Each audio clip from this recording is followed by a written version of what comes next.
Hello guys, good morning. Welcome to my channel Ashwathi's dream with Nidhi. ഇന്ന് വിഷു അല്ലേ, എല്ലാവർക്കും കൈനീട്ടമൊക്കെ കിട്ടിയിട്ടുണ്ടാവുമല്ലോ. അപ്പം ഞാൻ നിങ്ങളുടെ മുന്നിൽ ഇന്ന് വന്നിരിക്കുന്നത് വിഷുവായിട്ട് നമുക്കൊരു പായസമൊക്കെ ഉണ്ടാക്കണ്ടേ. അപ്പം ഞാനിവിടെ തയ്യാറാക്കാനായിട്ട് പോകുന്നത് ഒരു അടിപൊളി അടപ്രഥമനാണ് തയ്യാറാക്കാനായിട്ട് പോകുന്നത്. അപ്പം അതിൻ്റെ ഒരു റെസിപ്പിയാണ് ഞാൻ കാണിക്കുന്നത്. അപ്പം വളരെ ഈസി ആയിട്ട് നിങ്ങൾക്ക് എല്ലാവർക്കും പ്രിപ്പയർ ചെയ്യാൻ പറ്റുന്ന ഒരു പായസം തന്നെയാണിത്. അപ്പം നിങ്ങളെല്ലാവരും എൻ്റെ വീഡിയോ കാണണം, അതിന് കമൻറ്റ് ചെയ്യണം, ലൈക്ക് ചെയ്യണം, ഷെയർ ചെയ്യണം. അപ്പം നമുക്ക് നമ്മുടെ വീഡിയോയിലേക്ക് പോകാം. അപ്പം ഗൈസ്, നമുക്ക് നമ്മുടെ വീഡിയോയിലേക്ക് വരാം. അടപ്രഥമൻ തയ്യാറാക്കാനായിട്ട് ഏകദേശം 200 ഗ്രാമോളം അടയാണ് ഞാനിവിടെ എടുത്തിരിക്കുന്നത്. അരി അടയാണ് എടുത്തിരിക്കുന്നത്. നിങ്ങൾക്ക് വേണമെങ്കിൽ സേമിയ അടയും എടുക്കാം. ആദ്യമായിട്ട് നമുക്ക് ഒരു പാത്രം അടുപ്പത്ത് വെച്ച് വെള്ളം ചൂടാക്കിയിട്ട് അതിലേക്ക് ചൂടായ മാത്രം പോലെ തിളച്ച വെള്ളത്തിലേക്ക് ഈ അട ഇട്ട് കൊടുക്കാവുന്നതാണ്.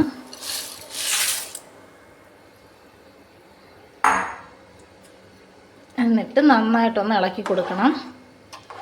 ഇങ്ങനെ ഒരു 15 മിനിറ്റിന് മേൽ 20 മിനിറ്റിനകം അട ഒന്ന് വേകാനായിട്ട് അനുവദിക്കണം. അട തിളച്ച വെള്ളത്തിലിട്ട ശേഷം ഇടയ്ക്കൊന്ന് ഇളക്കി കൊടുക്കണം. ഏകദേശം ഒരു 20 മിനിറ്റൊക്കെ ആകുമ്പോഴേക്കും നമ്മൾ അട വെന്ത് പാകമായിട്ടുണ്ടാവും. ഈ പാകമായ അട നമ്മൾ ഒരു ഊറ്റിക്കോരി എടുക്കണം. എന്ന് വെച്ചാൽ ഇതിൻ്റെ വെള്ളമെല്ലാം കളഞ്ഞിട്ടെടുക്കണം. എടുത്തതിന് ശേഷമാണ് നമ്മൾ അടപ്രഥമൻ ഉണ്ടാക്കാനായിട്ട് പോകുന്നത്. ഈ ഒരു സമയം കൊണ്ട് നമുക്ക് ശർക്കരപ്പാനി തയ്യാറാക്കാനായിട്ട് നോക്കാം. അടുത്തതായി നമുക്ക് ശർക്കരപ്പാനി തയ്യാറാക്കാം. ശർക്കരപ്പാനി തയ്യാറാക്കുന്നതിനായി ഏകദേശം 400 ഗ്രാമിന് മുകളിൽ ശർക്കരയാണ് എടുത്തിരിക്കുന്നത്. അത് ചീകിയിട്ടിട്ട് നമുക്ക് പാത്രത്തിലോട്ട് ചീകിയിട്ടിട്ട് അരക്കപ്പ് വെള്ളം ഒഴിച്ച് ചൂടാവാനായിട്ട് വയ്ക്കാം. ശർക്കരപ്പാനി ചൂടായി വരുമ്പോഴത്തേക്ക് ശർക്കര മൊത്തം ഇതിലോട്ട് അലിഞ്ഞു വരികയും പിന്നെ നമ്മൾ ഇടയ്ക്കൊന്ന് ഇളക്കി കൊടുക്കണം. ഇളക്കി കൊടുത്തില്ലെങ്കിൽ ശർക്കര അടുക്കി പിടിക്കുന്നതാണ്. അപ്പോൾ ഇടയ്ക്കൊന്ന് ഇളക്കി കൊടുത്തുകൊണ്ടിരിക്കണം. അതിനുശേഷം അരിച്ചെടുത്ത് നമുക്ക് പായസത്തിലോട്ട് ഈ പാനി ഒഴിക്കാവുന്നതാണ്. അപ്പം ഗൈസ്, നമ്മൾ അട വച്ചതിന് ശേഷം വെള്ളത്തിലിട്ടതിന് ശേഷം ഏകദേശം 20 മിനിറ്റോളം ആയിട്ടുണ്ട്. നന്നായി തിളച്ച വെള്ളത്തിൽ മാത്രമേ നമ്മൾ അട ഇടാവുള്ളൂ. ഇത് അരി അടയാണ്. അരി അട ആയതുകൊണ്ടാണ് 20 മിനിറ്റോളം എടുക്കുന്നത്. ഇത് അട വെള്ളത്തിലിടുന്ന സമയത്ത് വെള്ളത്തിൽ അട മുങ്ങിക്കിടക്കുന്ന രീതിയിൽ തന്നെ ആയിരിക്കണം. അതല്ലെന്നുണ്ടെങ്കിൽ അട കട്ടി പിടിക്കാനുള്ളൊരു സാധ്യതയുണ്ട്. അപ്പം നമുക്കിത് കോരി മാറ്റാവുന്നതാണ്. ഞാൻ കോരി മാറ്റുകയാണ്. ചൂടായതിന് ശേഷം നമുക്ക് 1 ടേബിൾ സ്പൂണോളം നെയ്യ് അതിലോട്ട് ഒഴിച്ചു കൊടുക്കാം.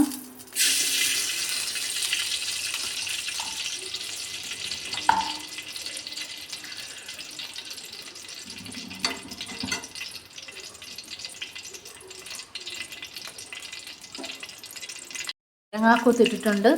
തേങ്ങാക്കൊത്തിട്ട ശേഷം നന്നായിട്ടൊന്ന് ഇളക്കണം. മീഡിയം ഫ്ലെയിമിൽ വെച്ച് ഇളക്കാനായിട്ട് പ്രത്യേകം ശ്രദ്ധിക്കണം.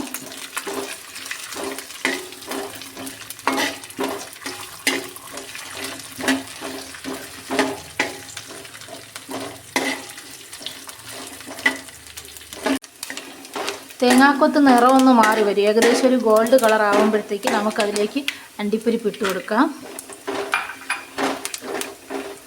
അണ്ടിപ്പരിപ്പ് ഇട്ടിട്ട് അണ്ടിപ്പരിപ്പ് ഏകദേശം ഒരു 2 ടേബിൾ സ്പൂണാണ് ഞാനിവിടെ എടുത്തിരിക്കുന്നത്.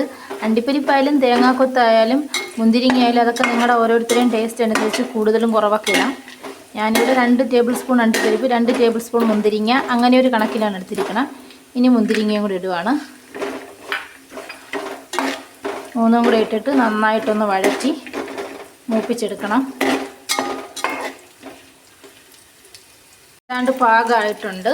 നമുക്കത് കോരി എടുക്കാവുന്നതാണ്.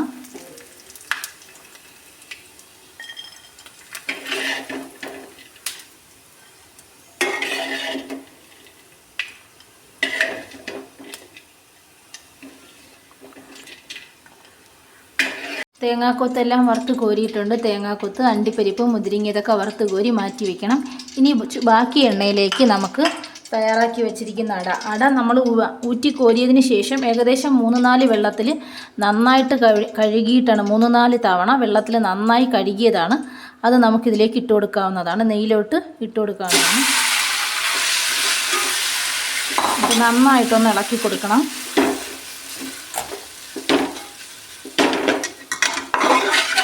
അപ്പം നമ്മൾ അട ഈ നെയ്യിലേക്ക് ഇട്ട് നന്നായിട്ടൊന്ന് മിക്സ് ചെയ്ത് കൊടുക്കണം. ആ നെയ്യ് അടയിൽ എല്ലായിടത്തും ചേരുന്ന രീതിയിൽ നന്നായിട്ടൊന്ന് ഇളക്കി യോജിപ്പിച്ച് കൊടുക്കണം. എന്നിട്ട് നമ്മൾ നേരത്തെ തയ്യാറാക്കി വെച്ചിരിക്കുന്ന ചൗവരി ഉണ്ടല്ലോ, ചവ്വരി തയ്യാറാക്കുന്ന വിധം കഴിഞ്ഞ പായസത്തിൻ്റെ വീഡിയോയിൽ ഞാൻ പറഞ്ഞിട്ടുണ്ടായിരുന്നു. അത് ഇതിലോട്ട് ഇട്ട് കൊടുക്കാവുന്നതാണ്. ചവ്വരിയും കൂടെ ഇട്ട ശേഷം നന്നായിട്ടൊന്ന് ഇളക്കി യോജിപ്പിക്കണം. ഇളക്കി യോജിപ്പിച്ചിട്ട് ഇതിലേക്ക് അല്പം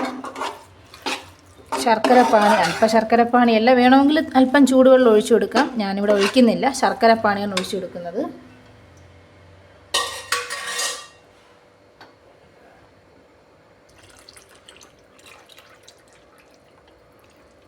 ശർക്കരപ്പാനി ഒഴിച്ചതിന് ശേഷം നന്നായിട്ടൊന്ന് ഇളക്കി യോജിപ്പിക്കുകയാണ്. നന്നായി അട വെന്ത് കിട്ടാനായിട്ട് ശ്രദ്ധിക്കണം. എന്നാൽ മാത്രമേ ഈ ഒരു മെത്തേഡ് നിങ്ങൾക്ക് ഫോളോ ചെയ്യാൻ പറ്റൂ. ഇത് എൻ്റെ അട വളരെ നന്നായിട്ട് വെന്തിരിക്കുകയാണ്. അത് കണക്ക് തന്നെ ചവ്വരിയും വളരെ ഒരു കൺസിസ്റ്റൻസിയിൽ ഞാൻ വേവിച്ചെടുത്തിട്ടുണ്ട്. അതുകൊണ്ടാണ് എനിക്കിങ്ങനെ കിട്ടുന്നത്.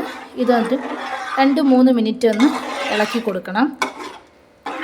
കൈ എടുക്കാതെ വേണം ഇളക്കി കൊടുക്കുക. അതല്ലെങ്കിൽ ശർക്കരപ്പാനി ഒഴിച്ചിരിക്കുന്നതുകൊണ്ട് അടി പിടിക്കാനായിട്ട് സാധ്യതയുണ്ട്. കൈ എടുക്കാണ്ട് മീഡിയം ഫ്ലെയിമിലിട്ടിട്ട് സ്റ്റൗ മീഡിയം ഫ്ലെയിമിലായിട്ട് 2-3 മിനിറ്റോളം ഇളക്കി കൊടുക്കണം. ഇതൊന്ന് ചൂടായി വരട്ടെ, അതുവരെ ഒന്ന് ഇളക്കി കൊടുക്കണം.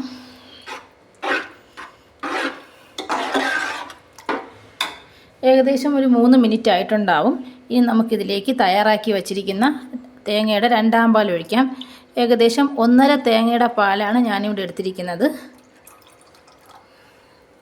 അടപ്രഥമൻ വയ്ക്കുമ്പോൾ എപ്പോഴും പ്രത്യേകം ശ്രദ്ധിക്കണം, തേങ്ങാപ്പാലിൽ തന്നെ വയ്ക്കാൻ ശ്രദ്ധിക്കണം. പശുവിൻ പാലിലൊന്നും വെക്കരുത്. എന്നാൽ അതിൻ്റെ ഒരു ടേസ്റ്റ് നമുക്ക് യഥാർത്ഥമായിട്ട് കിട്ടത്തുള്ളൂ, കറക്റ്റ് ഒരു ടേസ്റ്റ് കിട്ടത്തുള്ളൂ. തേങ്ങാപ്പാൽ ഒഴിച്ചതിന് ശേഷം തീ കൂട്ടി വെച്ചിട്ട് ഇതൊന്ന് മിക്സായി തിളച്ച് വരുന്നത് വരെ നന്നായിട്ടൊന്ന് ഇളക്കി കൊടുക്കണം. കൈ മാറ്റാതെ തന്നെ ഇളക്കി കൊടുക്കേണ്ടതാണ്. ഈ പായസം ഇതുണ്ടല്ലോ, ഈ അടുപ്പിലിരിക്കുന്ന അടയൊന്ന് നന്നായിട്ട് ഈ തേങ്ങാപ്പാലുമായിട്ടും ശർക്കരപ്പാനിയായിട്ടൊക്കെ ഒന്ന് മിക്സായി നന്നായിട്ടൊന്ന് തിളച്ച് വരണം. തിളച്ച് കുറുകി വരുന്ന വരെ ഒന്ന് മിക്സ് ചെയ്ത് കൊടുക്കണം.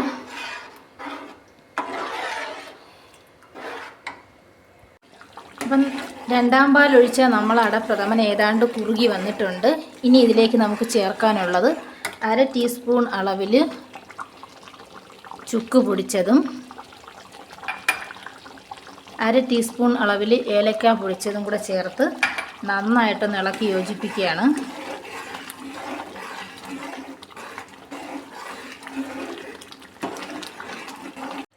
അപ്പം നമ്മുടെ പായസം ഈ ഒരു കൺസിസ്റ്റൻസിയിലാണ് ഇരിക്കുന്നത്. നമുക്കിനി ചേർക്കാനായിട്ടുള്ളത് 1ാം പാലാണ്.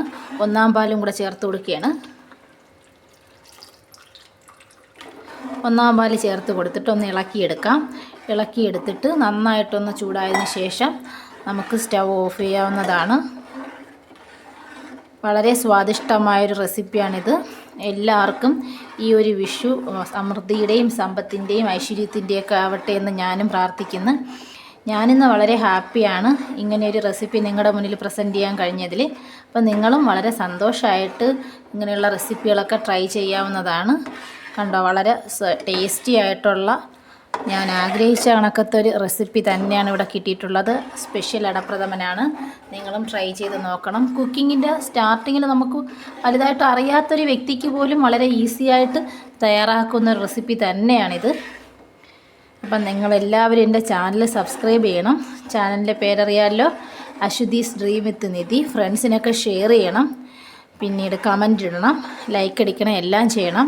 നിങ്ങളുടെ എല്ലാവരുടെയും സപ്പോർട്ട് കൂടെ ഉണ്ടാവണം. ഇതൊന്ന് ചൂടായി വന്നതിന് ശേഷം ഞാൻ മറ്റൊരു ബൗളിലോട്ട് മാറ്റാൻ പോവുകയാണ്. അപ്പം ഫ്രണ്ട്സ്, നമ്മുടെ സ്വാദിഷ്ടമായ അടപ്രഥമൻ തയ്യാറായി കഴിഞ്ഞ് ഞാനിതിലോട്ട് അണ്ടിപ്പരിപ്പ് എന്നൊക്കെ ഇട്ട് കൊടുക്കുകയാണ്.